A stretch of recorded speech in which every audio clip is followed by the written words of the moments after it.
Hello everyone, welcome back. Another AR video. In this one, I want to talk to you about the Apple Vision Pro. Apple today unveiled it. It has not launched yet. It's supposed to launch early next year, and I've got some thoughts on it. But before I go into the pros and cons of it, I'll give you a quick overview of what it is. According to Apple, it's a revolutionary spatial computer that seamlessly blends digital content with the physical world, all while allowing users to stay present and connected to others. In non-marketing speak, it's fancy snowboard goggles. I'm just kidding, kinda. No, but if you're gonna go snowboarding, you don't need to buy goggles now if you have these. So there's that. But no, let's go into details. I'm gonna start with the cons because not that I'm against the product, I will probably pick it one up eventually when the price comes down. I'm gonna start with some of the cons because they're gonna hit you between the eyes, and then we'll go into the pros, and then I'll sum up the specs. All right, everybody, so I'm going to start off with some of the cons of the product, even though I am bullish on it and I think it will have a great future. I think the initial version, there are a few things that just are a bit rough, so let's just get into them. The first one, and the most important one, no doubt, is cost. This thing is expensive. The first generation tech often is, and this is no exception. This one is $3,499 USD. Wow, what the heck? That is out of the range for most people. I mean, other than maybe, developers and people that are, use this or could use this daily, this is just crazy. I mean, in terms of like work capacity. For the average, young student or, kid that wants to play video games, it's just way too much money. So there's that. The second con is the size. I mean, it is pretty sleek.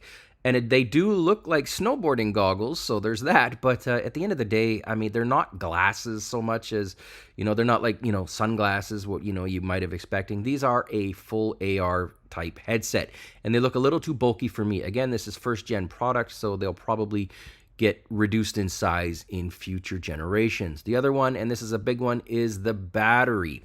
Yeah, it only has about 2 hours if it's not plugged in. So you're either going to be tethered, or you can walk around the house doing some things and stuff. But I mean, if you look at, the movie they showed in one of their clips, they're showing people watching the Avatar movie. But, I mean, you'd have to plug it in halfway through the movie in order to watch the whole thing unless, you were tethered. So there's that. Now, and the price. Did I mention the price? $3,499 USD. What the heck? All right, let's get into the pros. All right, so the pros are, and I mentioned it earlier, but this is Gen 1 tech. This is first generation stuff. This is the starting point. It will only get better with time, so keep that in the back of your head. If you think about things like the iPod and the iPad, they started out pretty big and bulky, and they got thinner and faster, and they increased storage, although we don't know if there's any storage on this one. It hasn't been stated yet. I don't think so.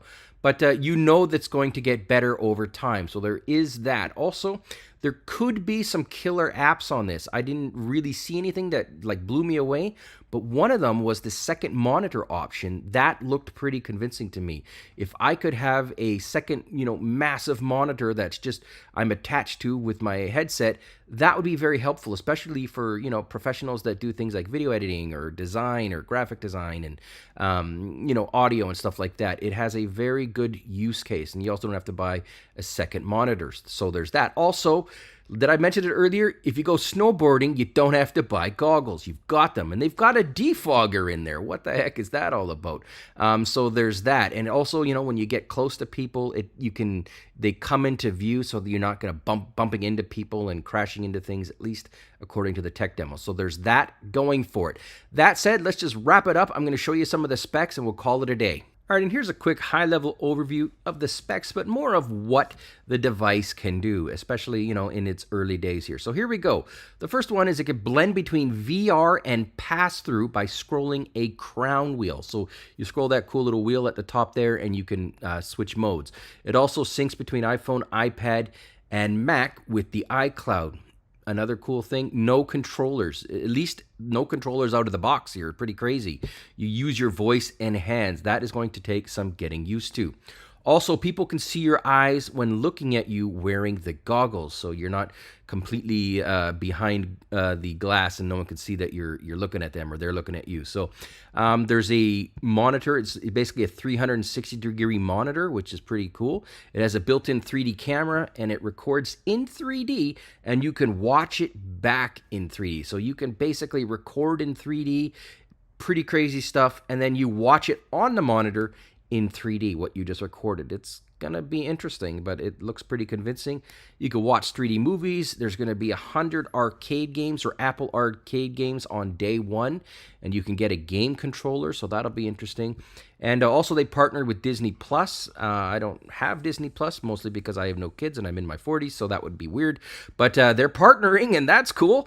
Also, 23 million pixels, so it's better than 4K per eye. And what else do we got here? We got spatial audio. They really put an emphasis on the quality of their audio, and it analyzes the room around you to give the best sound. I don't know how it does that, but that's in their marketing. And also, there's 2 chips. So there's the Apple M2, and then there's the new R1 chip. And finally, they've got a new operating system called Vision OS. So they've got a lot of stuff in here. It's going to be interesting. I look forward to your comments, your thoughts. Are you going to pick one up? I'm probably going to pick a second generation one up. But anyways, let me know in the comments below. Thanks for watching.